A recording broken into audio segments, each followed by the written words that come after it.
Greetings! It's I, Tandisnav and Dracovin, your Lord and Emperor here at the Dracovin Empire, and welcome. I hope everybody's having a wonderful day.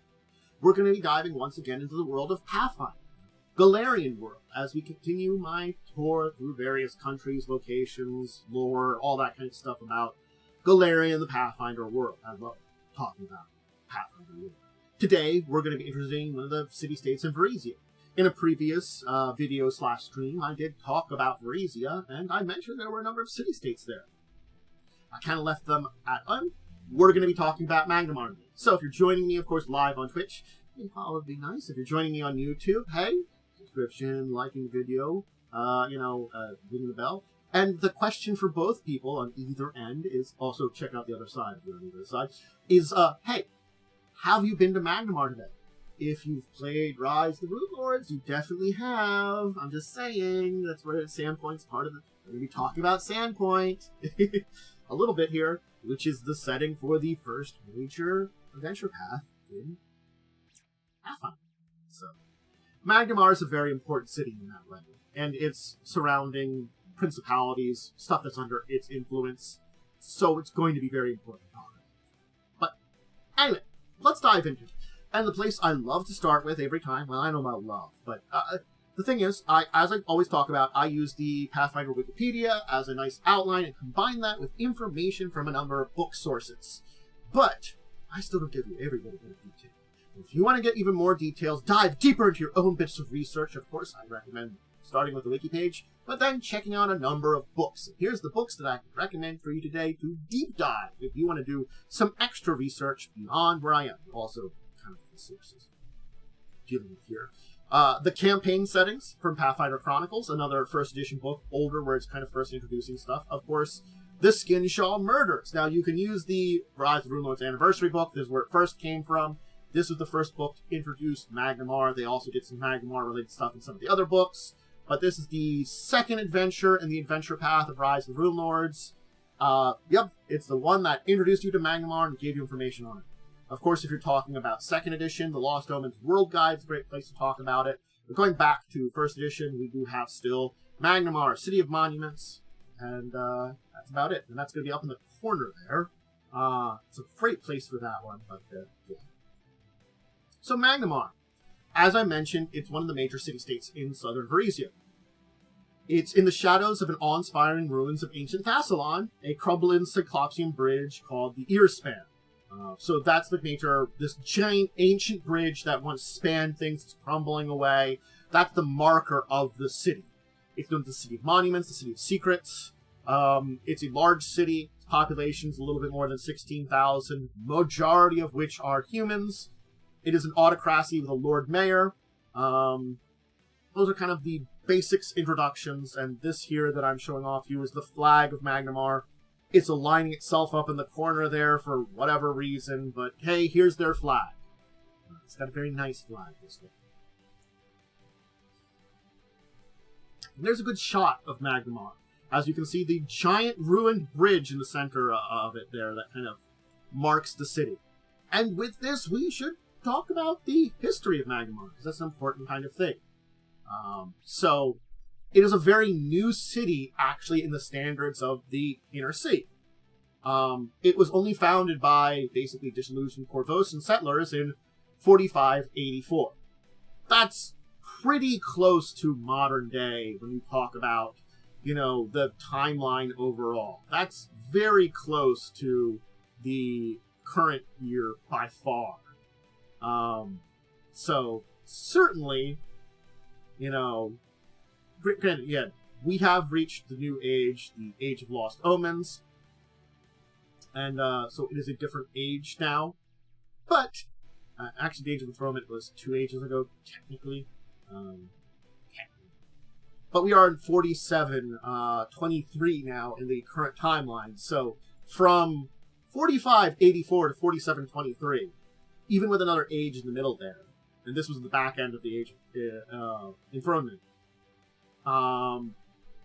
That's like less than 200 years the city has existed. It's like 150 years.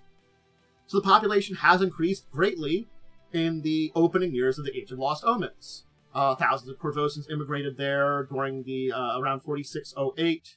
fed up with their city's former connection with the Chelish government. So it's sort of like there was some dissolution corvotions. They went and settled here. And then, a bunch of them from a bunch more. Basically, they had made a settlement. There wasn't much to Magnimar at the time, and it was really this flood of people leaving there with the continued connection with Cheliax and when Cheliax turned towards devil worship, that drove a lot of members there too. And then, during the Age of Lost Omens, more settlers. So, the city has grown greatly as a large city. 16,000 people in the course of about 150 years is a lot of people to be in a city in that time period. It's a pretty big jump. Big moments where the Eye of Hawk adventuring group defended Magnimar from Skrizik, freed from Irispan in 26-23. Skrizik being a flesh-warped that was created by one of the rune lords of Thassalon. It was basically a giant 8-legged monstrosity, and so it was defeated by them. Yeah, good times. And Irispan is if you're unaware about that one, it's the giant bridge. Basically, the big old bridge. Basically, the big spider monster was sealed in the bridge that goes through their city, the giant ancient bridge. There are several monuments in the city, including the Guardians, Eyes of the Hawk Monument, the Grand Arch District, that commemorate this event. Most recently, a group of local adventurers rebuilt the ancient Thessalonian artifact known as the Shedron, which caused the island of Zin to rise from nearby open, spawning a major tsunami that damaged part of the waterfront, but fortifies Herma. So, it was an adventure path thing. Anytime you hear a group of local adventurers, it's the result of one of the adventure paths. Not gonna lie.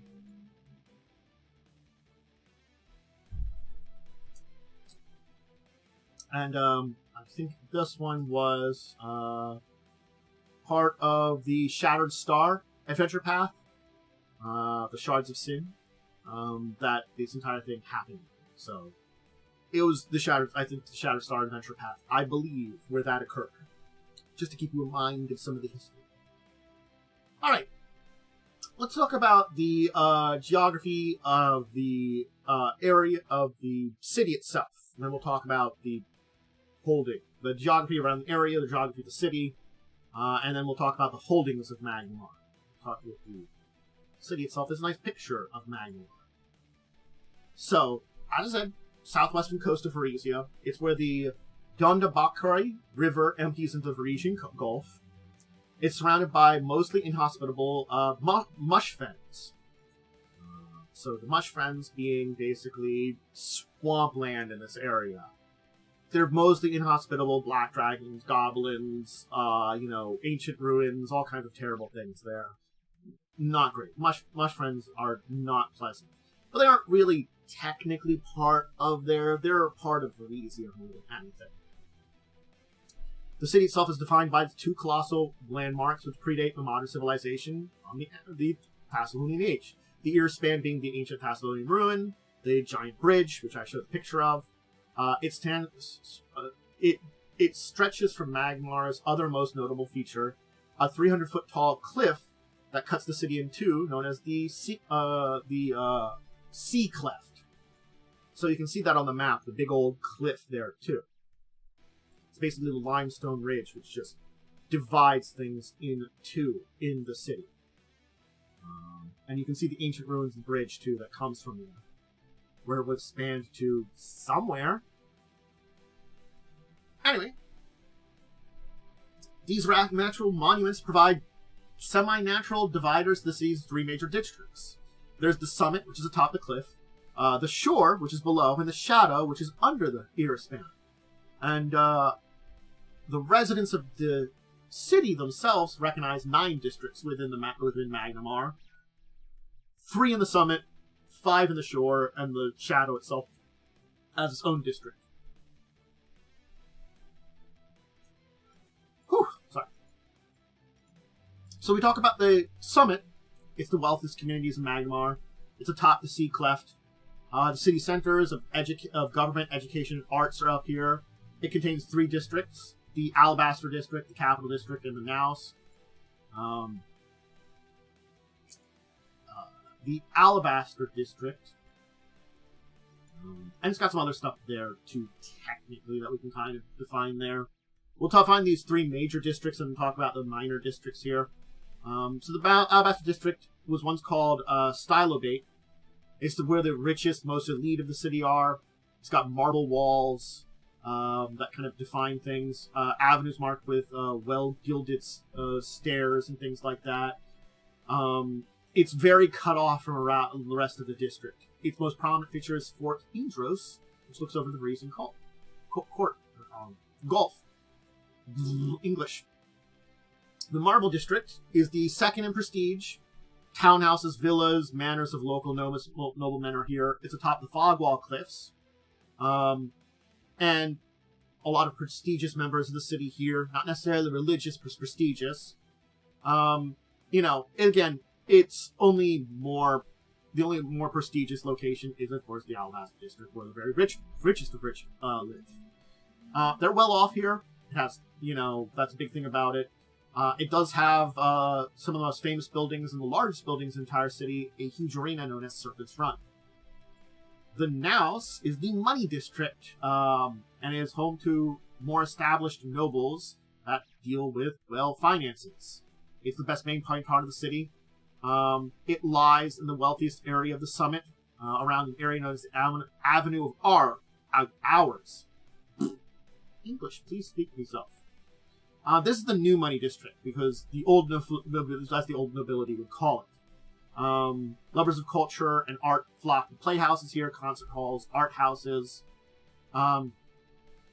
Its borders are made up either by natural barriers of the fog cliffs, or east of the or to the east, or the city walls to the south. There's a lot of public spaces here also, like Silver Star Plaza, Lord Mayor's Menagerie, great buildings like the Tridoia. I'm going to butcher all these names. I'm really going to butcher all these names. I'm just warning everybody right now. And the Hydric Manor, which served as a lodge for Pathfinder Society members within the city, in the area. Now it has two smaller neighborhoods in them, the Grand Arch and Vista. The Grand Arch being a smaller district within the area with a little bit more middle class and shopkeepers. Foreign businessmen would keep houses here. This is where a 200-foot tall colossi known as the Guardians is. The brothers Rame Vendrelia and Kalian Vendrelia. I can't pronounce these names very good. They face each other, weapons aloft, forming a giant arch that can be viewed for miles. And there are some of the two twin wizard heroes of Magnimar that help defeat the horrible spider monstrosity. And of course, then the Vista, which is home of the Aspis Consortium. It's got shops, restaurants, businesses, and the mayor, Haldemir Grobraris, has lavished 8-story castle manor in the district. Known to become more intimate with his work. But those more intimate with his work know that he spent his time. There's also other smaller areas are within here, smaller districts within the districts, so to say. You have some within the Alabaster District with the Marble. You also have Bridgeward and the capital area here. Bridgeward being it's an area kind of near the capital side of things. It's kind of like a little bit of industry, crafters, jewelers, sculptors. Golem Works is here. It also contains Centograph, contains the Centotraph and the surrounding Mourners Plaza. The Centotraph being a monument to a fallen legend. Yep. And then, of course, the capital area up here, too, within the region, which is the heart of the city, which is also sometimes referred to as the Artisans' Quarter or Earspan District. It's in that area where, Usher's Hall is, which is opposite the mount known as Indros Kol Vidrach. It is home of the Council of Ushers, talk about it within the government. And nearby stands the Pediment Building. So, and also near the Hells, a building, a prison nearby. Whew. All right. We'll talk about the Shadow because it's easy, and then we'll talk about Shores. Shadow's kind of derelict. The cities and houses in the single district on the Underbridge. It's the seediest part of Magnimar. Most members of the government take an out-of-sight, out-of-mind approach to the district's problems. Basically, it's like, oh, there's something under the bridge here. All right. It's dark there, too, because it's under a gigantic bridge. So that's Shadows. It's kind of ignored. So the shore, though, which is the southern part, is where the majority of the working class is. It has the coasts, the docks. There are 5 main districts: Beacons Point, Dockway, Keystone, Low Cleft, and Ordelia to talk about. Sorry. So the area is separated out by the Yondakari River.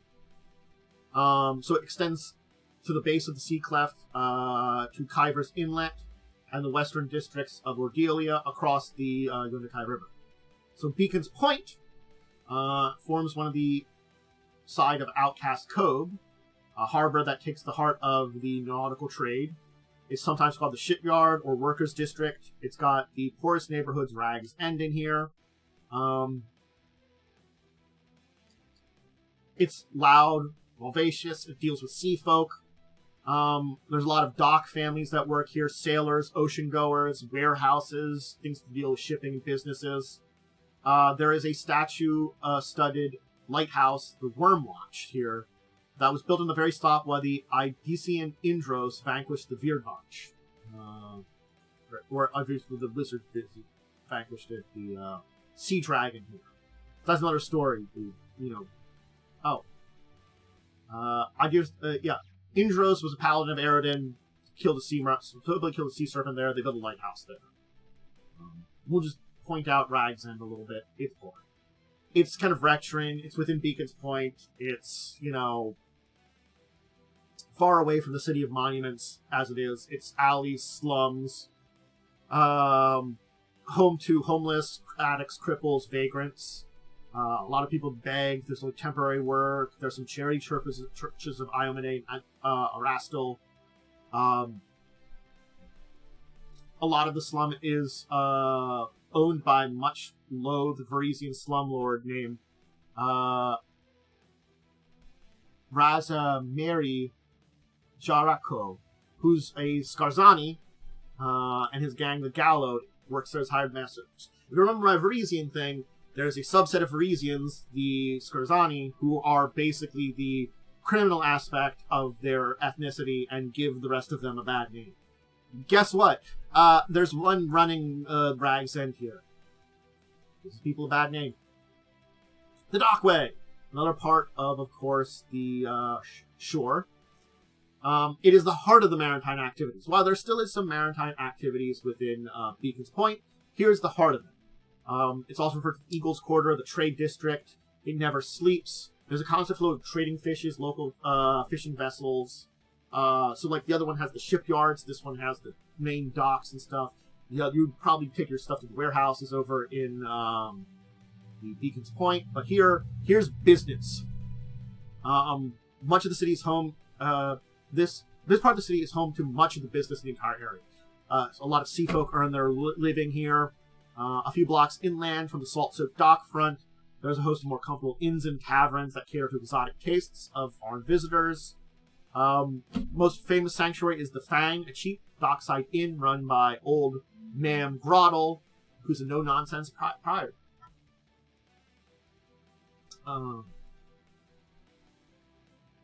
One distinct neighborhood within the Dockway, of course, is the Bazaar of Sales, which is a free market, the largest one in all of Varisia. So it's in the Dockways, the shore region. It's adjacent to the waterfront. It's wedged between Sea Cleft and the Varisian Gulf, and is nearly under the shadow of the Irrispan. So it's almost in the shadow. It's in this kind of corner of the Dockway. It's the busiest area in the entire city, filled with bustle, traders from dozens of nations, all competing for space, attention, and profit. Syrian spices, Andorran wood, cellist clothing. You name it, whatever kind of good you might want, you can probably find here. The wealth on display is unimaginable, but it's also an area filled with a lot of crime. But it is also still well policed. Not by the Magnimar City Watch. I'm going to butcher her name here. Sabriria called Mayram, who bears the title Princess of the Market, inherited from her missing father, Nazir Kalriram, the title and responsibility for keeping the area safe. Some people view her as a crime boss, but, you know, she provides service and protection to the entire area and keeps crime out of the way. So sometimes she does things a little unsavory, she keeps things safe. So that's the Bazaar of Sales within the docket. The Keystone is the central district. It flows south to west from the mysterious and beautiful Spear Spring Gardens, which are a largest park in Magnimar and kind of tranquil corner of the Keystone district, which sits almost at the exact center of the shore region. And the whole, it's basically kind of the center of a lot of things. Okay. Keystone is surrounded by other districts, with the Dockway to the north and east, the Low Crest to the east, the Beacon's Point to the north. It's central to the city of Magnimar. It has its own feel thanks to the Spear Spring Gardens, and is pretty peaceful. Two areas within it are the Marshes and the Silver Shore. The Marshes is basically for land-bound traders. So we talked about the place where some people in the sea, but people come in from land. The Castle Gate is the first site for many traders as they approach Magnimar. It's one of the only 4 cities which penetrate the city wall, or 4 gates which penetrate the city wall. It's almost as large as the Twins Gates in Grand Arch. It's west of Lowcrest and east of Silver Shore. It's home to a lot of content but not particularly wealthy folk. Lower class shops owners, less skilled craftsmen. It's near Castlegate, so it's very busy with traders coming in. There are still some... there's no extra funding, so you do still have Skarzani gangs, thieves, and other conmen that do show up in the area. The churches of Iomade, Arastal, and Abadar provide some manpower to help keep the district safe. And at least safer than it would be. So it's like the local churches actually provide people as an extra security, because with everything as busy as it is, it only gets the normal security that all the normal districts kind of get. So it's like, you're okay, but it's like, but we get a lot of people coming in, we could use some extra security. You'll be fine. The Silver Shore is the wealthiest district below the summit. It's far more affluent than basically the rest of the entire shore region. It's home to a lot of well-off merchants, a couple members of the Council of Ushers, and several noble families that decide to base themselves down here for a lot of various reasons. Noble families more connected with people, more connected with their direct trade, things like that. There are reasons for people to not be up on a giant cliff face. And yeah, as I said, like there's a lot of reasons. Being down near your base of business is probably the main one, you know. And there are some people that actually just don't like the view from up there, too. That's kind of the third reason. You know, be closer to the people, you know, be on better side with them, you know, be better closer to your businesses, or just you'd like the view down here better. Silver Shore is renowned for its bizarre aquarium, which was invented by gnome inventor Nereid Wadencoast, which is something between a museum and an aquarium. That's Keystone and its smaller districts. We've got 2 more here with Lowcrest, also known as the Rubble. It sits at the bottom of the imposing Sea Cleft. It's considered one of Magnimar's most vibrant neighborhoods.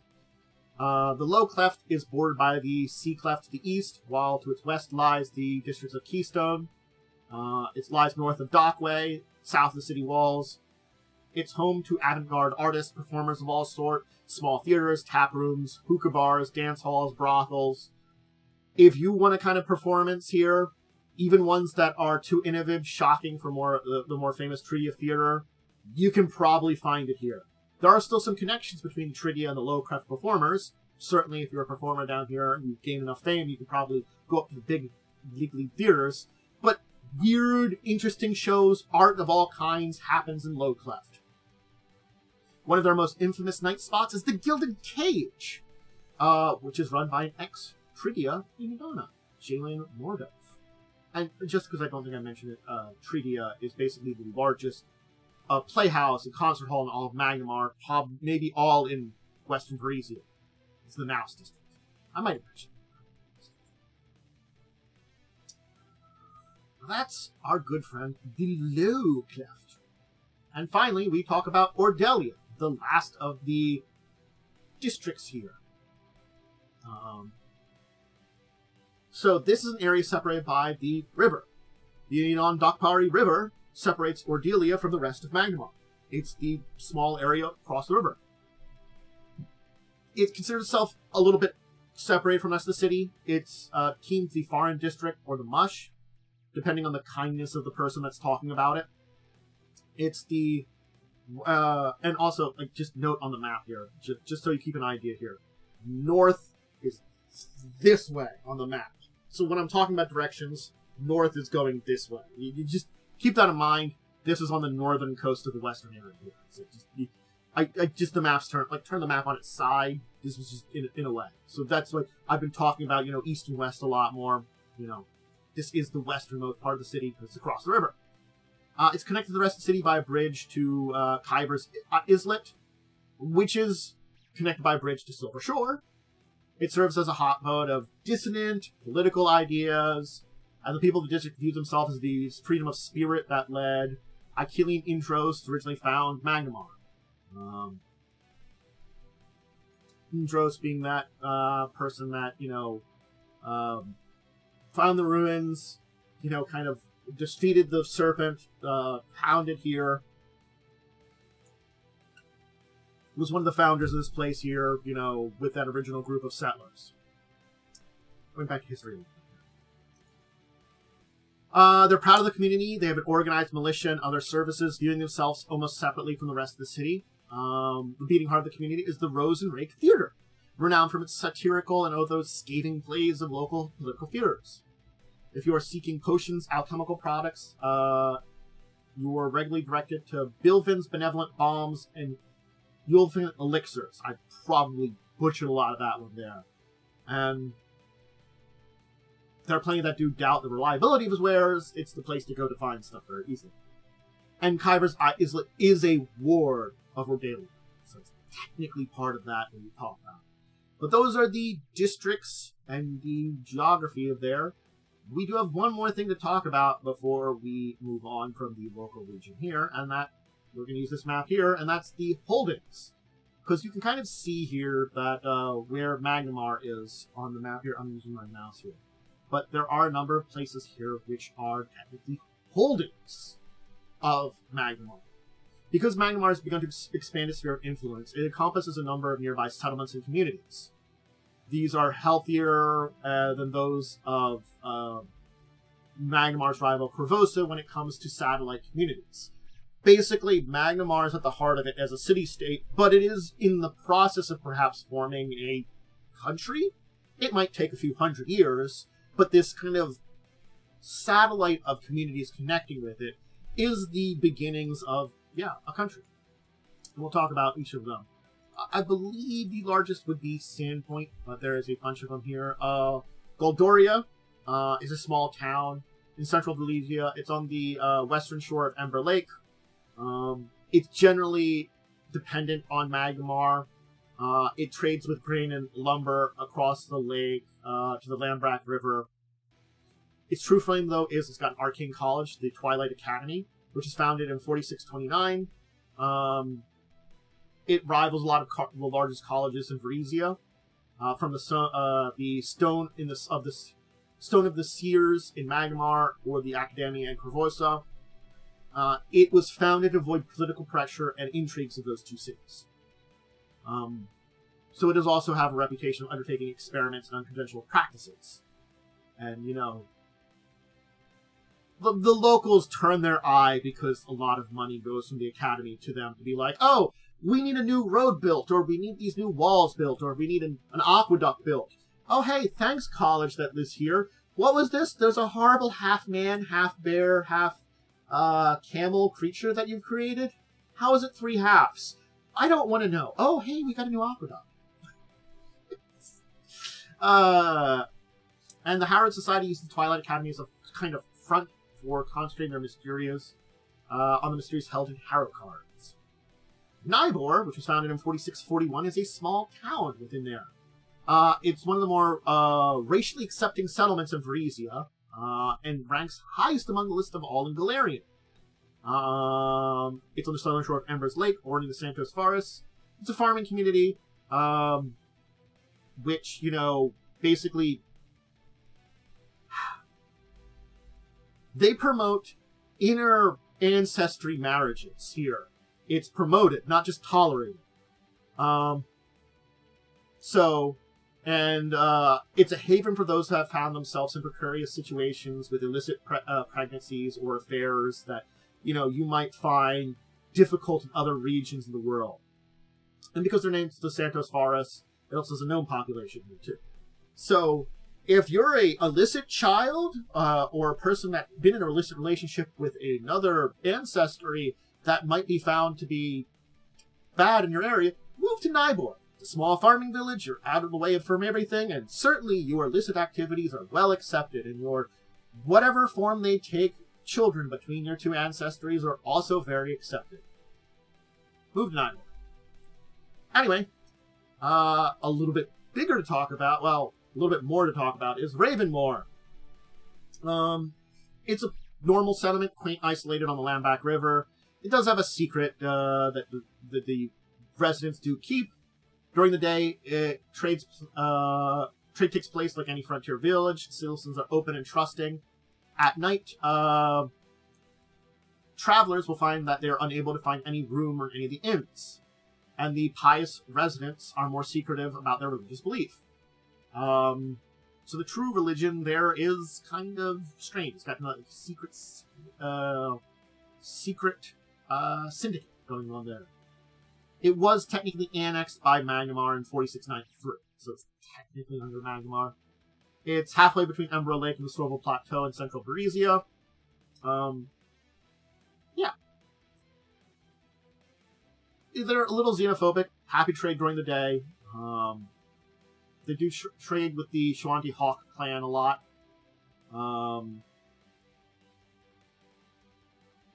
And they have come to the conclusion that all Shawanti are as welcoming as them, which is not true, because each clan is different, each qual is different, so that might bite them in the butt. And they're known for their vineyards, and the grapes and wine can be found in market districts as far as Corvosa. And there are 2 beings within their demographic that I should just mention, just to keep it an arena, which is a intelligent, shape-changing spider with sorceress powers. Keep that in mind, that lives there. And a faceless stalker. Horrible aberration, ancient days, and stuff like that. They live there, too. Just keep in mind those 2 live there. We're moving on, then. Ravenmoor, don't worry about it. We'll get back. We'll keep Sandpoint last. Sandpoint's a big city. We'll do it last. Turtleback Fairy, which also appears in the Rise of the Rune Lords. It was recently quiet little hamlet located on the Skull River in Varisia. There was a failed giant invasion of Varisian lowlands in 4707. Basically, but that had been 16 years ago. Yeah, the Giants invaded. That was part of 4707. That was Rise of the Rune Lords. That's right, Giants invaded during that time. Caused disturbance. Town has regained much of its former innocuous. It became under Magnimar's control nominally in 4662. It is geographically closer to Corvosa, technically. It was well established at that point. It has additional protection from ogres, ogrekin, later worm. The Lord Mayor near Fort Rannoch was built to this. The Lord Mayor had Fort Rannoch built for this purpose, and bringing the Order of the Black Arrows to man it and leading the defense against the rest of the regions. With help of Rangers, the ogres of Hook Mountain were defeated in 4662. and the ogres have not been able to mount a successful offensive since then. So under a stone giant leader and a nefarious Lamia matriarch, Turback Ferry and its Fort Rannoch came under threat in 4707. There was a attack from Hook Mountain with ogres and ogrekin. They occupied the fort, killing the members of the Order nearly the last man. A group of heroes, aka player characters, sent by the Lord Blair of Magnimar. The fort was retaken and the threat of Hook Mountain eliminated. The ogres at the same time damaged the dam at Skull Crossing, which caused some flooding to Turtleback Ferries, and settling an antediluvian creature known as Black Maga loose in the town, which was driven off by heroes again. So Black Maga left. So the town is saved! Yay! That's your, your little bit of some stuff that happened in the Hook Mountain Massacre. Wardle is the last one to talk about before we move on to... we'll talk about Wardle, Wolfseer, and then we'll talk about Sandpoint for holdings. Wardle is not new. It was a former trading post populated by swampers and travelers who do not mind the inhospitable environment of the Mushfens. The buildings of town rise out of the murky swamp water on stilts, connected by boardwalks. It exports pearls, fungus, furs, which are sent down the Yondabakari River to Magnimar. It has a few successful brothels and a curiously tilted tavern called the Lean-To, and a local liver called the Bog Grog. Finally, Wolf's Ear, before we move on to Sandpoint, that's a big one, is on the Lamback River, empties the Lake Ember. It gets its name for a large population of lycanthropes who call the community home. It was originally a haven where people affected by lycanthropy could live in relative peace and not be a danger to others, or suffer persecution. When it was annexed by Magnimar in 4671, the Lord Mayor of Magnimar cracked down on this practice by using the Church of Varisia as his agents.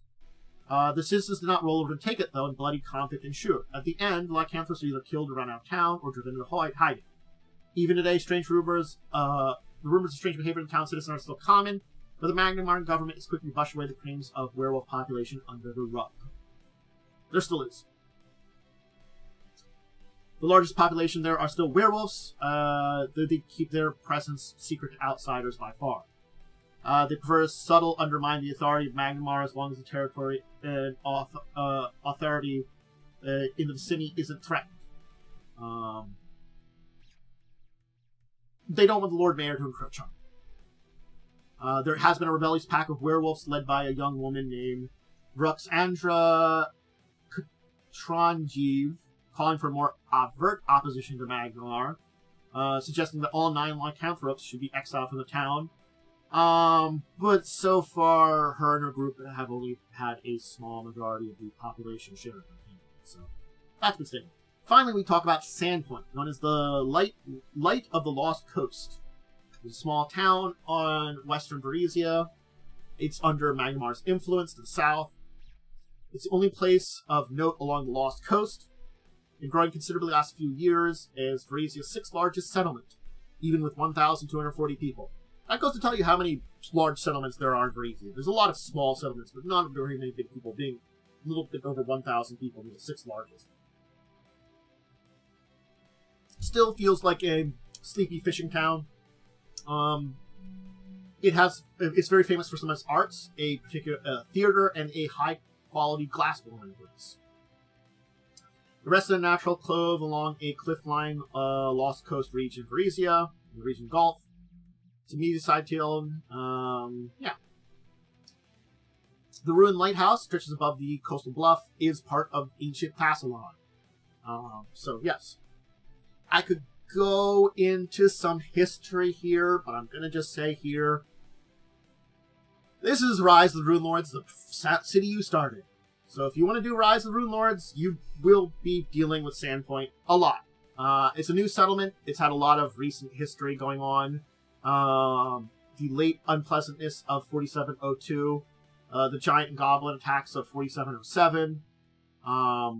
So yeah, a lot of things happened.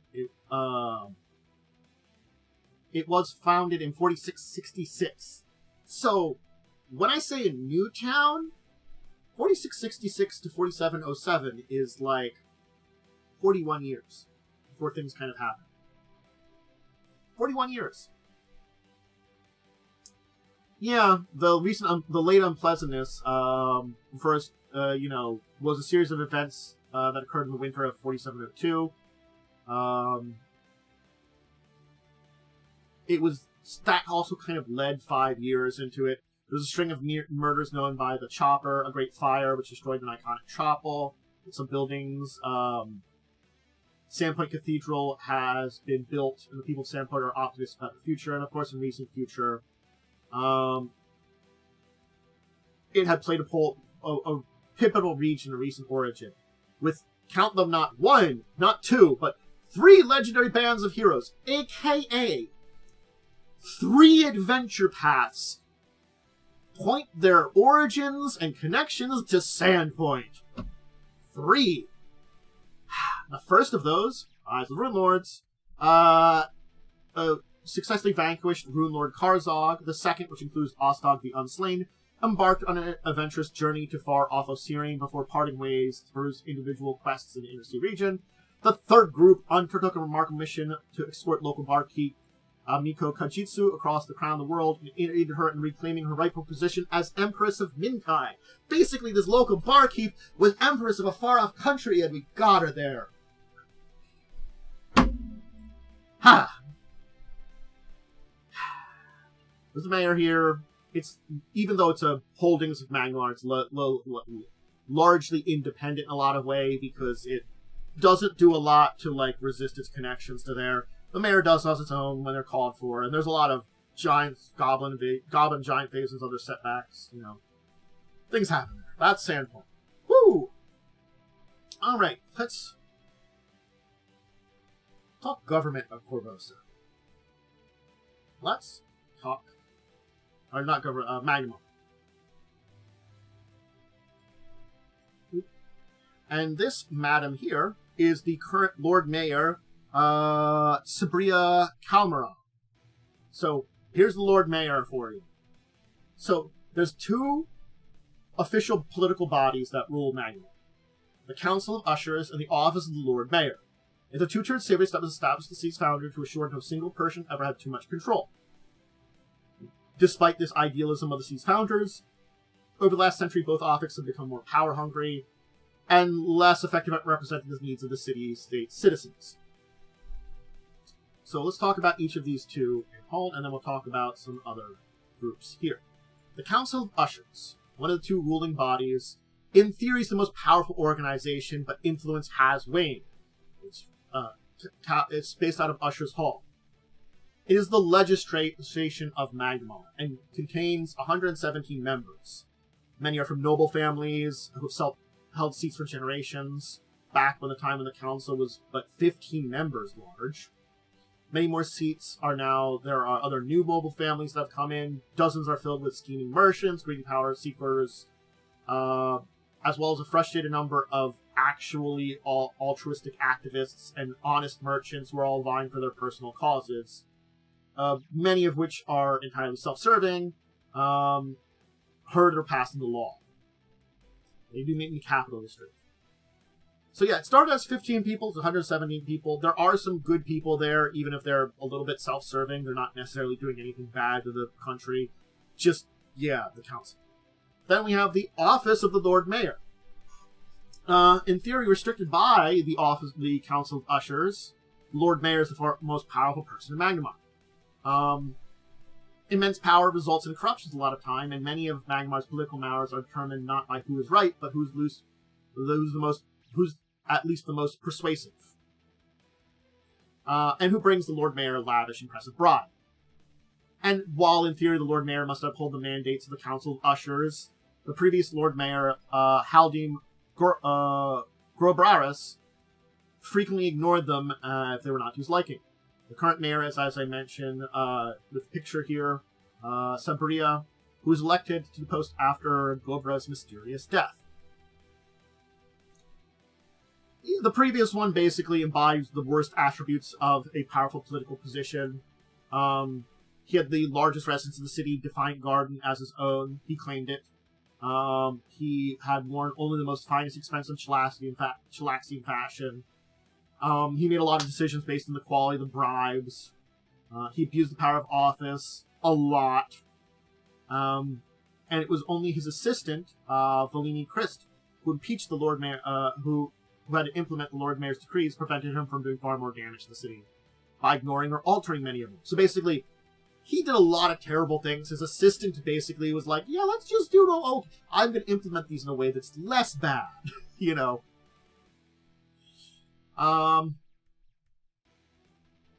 So, remember I mentioned the Bazaar of Sales. Well, as of the time period before 4712 to 4719, we don't know exactly when, because this is very recent time place. Haldemir Grobes died under mysterious circumstances, and she was elected Lord Mayor. Remember, I mentioned her. She is the princess of the markets in the Bazaar of Sales. She was basically this kind of, like, reasonable crime lord in a way. So, she unofficially promotes the busiest bazaar, doing the official city watch finds impossible. You know, she inherited this position from her father in 4679. And yeah. Now she's the Lord Mayor. What that means for this, at very least, she's much less corrupt than the last one.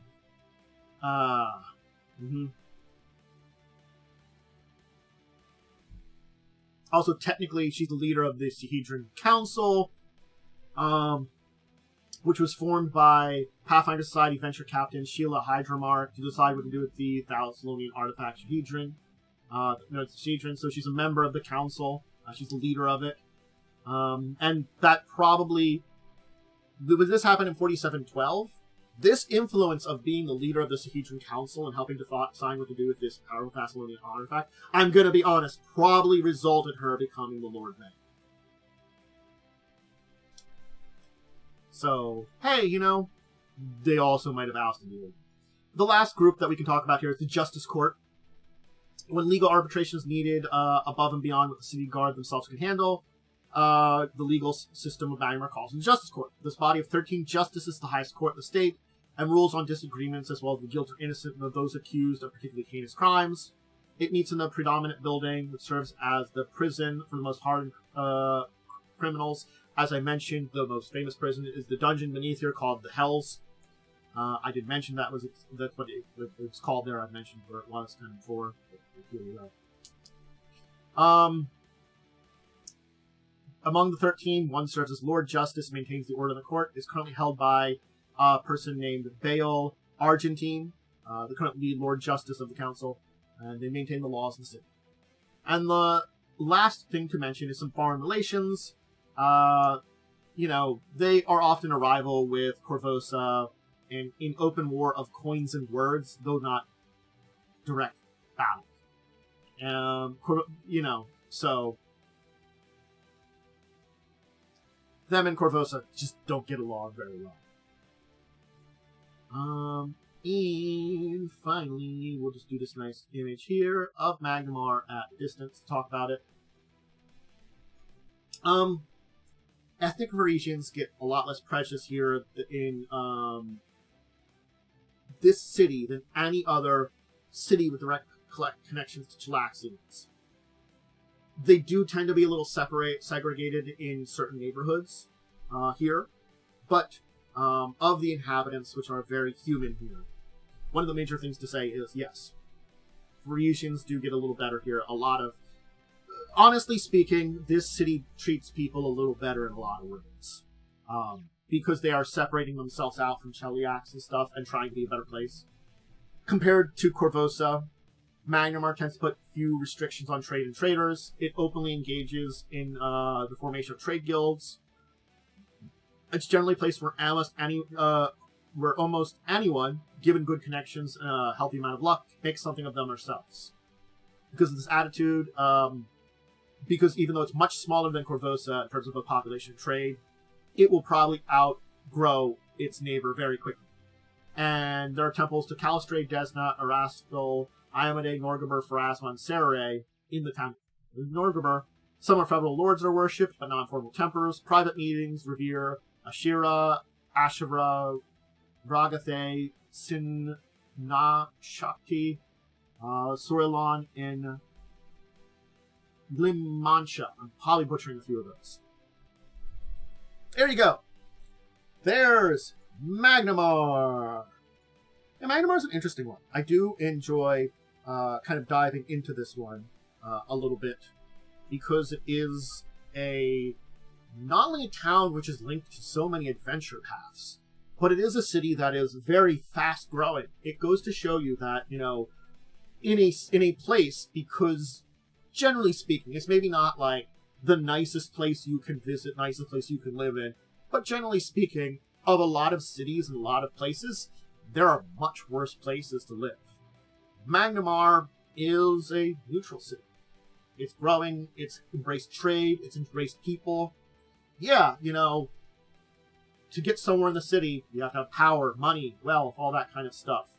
But if you do, it doesn't matter who you are, where you're from, you got those things, you can have some influence in what the city does. Is that great? No.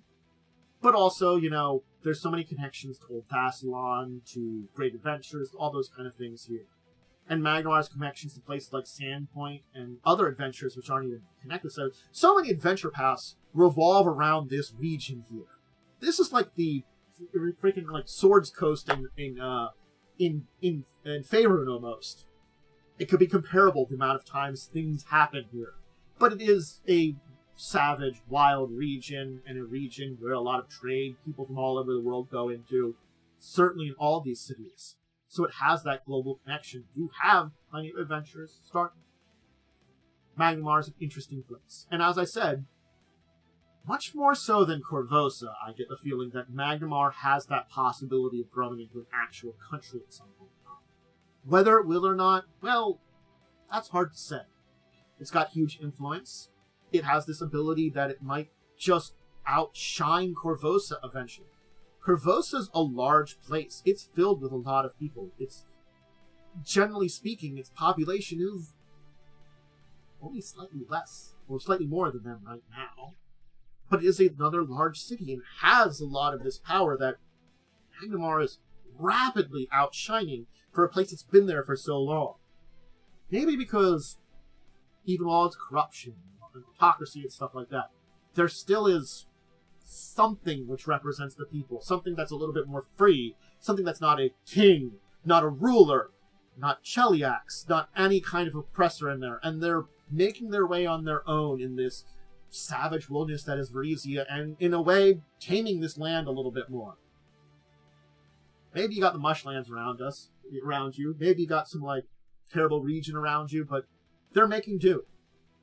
They're building something different and maybe better. And I think that's why we can see a bright future for Magnimar. But I thank you for watching. As I said earlier, if you're watching me on Twitch live, a follow would be great. If you're watching on YouTube, you know, all the normal stuff, like subscribe, comment, you know, ring bell. And my question today still stands. Have you done any adventure paths that deal with Magnimar, or have just adventures in Magnimar in general? I'm curious how many people, because there are a lot of adventure paths that connect with Magnimar. Hey, please. I have Discord and Twitter if you're looking for social media, twitter.com. I have a kitten on my bed. That's an important note here. And, yeah, if you're looking to see more stuff that I do, Mondays, Wednesdays, Fridays, gaming stuff in the mornings, Tuesdays, Thursdays, afternoon, usually starting between 1 and 2, sometimes a little later, sometimes a little earlier, depending on the daily schedule. I do tabletop stuff. Pathfinder stuff is on Thursdays. And then Saturdays, I also do more tabletop stuff in the morning around 11. That's usually World of Darkness stuff. And then there's Crimson Queen, my live play of Pathfinder, where we're stationed out of Korvosa, because we're doing a version of the Curse of the Crimson Throne adventure path, the Crimson Queen, every Wednesday at 9 p.m. in the evening. I recommend checking that out. It's really fun. We've taken the adventure path and we're making something of our own for it, really in an interesting and different way. So, like, if you've ever played through that adventure path, you'll recognize it, but it's its own thing with its own stories, and I really like the adventure. And then Saturdays at 6 p.m. for discussing tabletop special stuff we talk about, tabletop stuff, news of the week, and all. Alright, I'm going to get going. I thank all of you for joining me, and until the next time you join me for more Pathfinder, more other stuff, talking about more city-states, more other locations in the Golarion world, I bid all of you a farewell.